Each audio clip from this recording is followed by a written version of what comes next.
Alam nyo ba na tinatayang nasa $20 million o halos 1.16 billion pesos na ang net worth ng kabogable star na si Vice Ganda?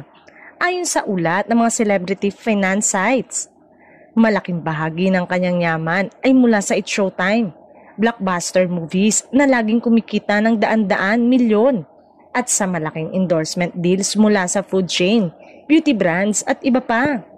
Hindi lamang sa showbiz kundi pati sa negosyo at investments nagmumula ang kanyang kita. Kilala rin si Vi sa pagkakaroon ng luxury lifestyles, mamahaling sasakyan, designer fashion, at properties. Ngunit hindi rin niya nakakalimutang magbahagi sa pamilya, kaibigan at charity works.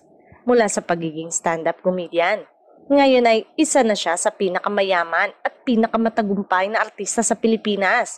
Patunay ng kanyang sipag, talento at talino sa pamumuhunan.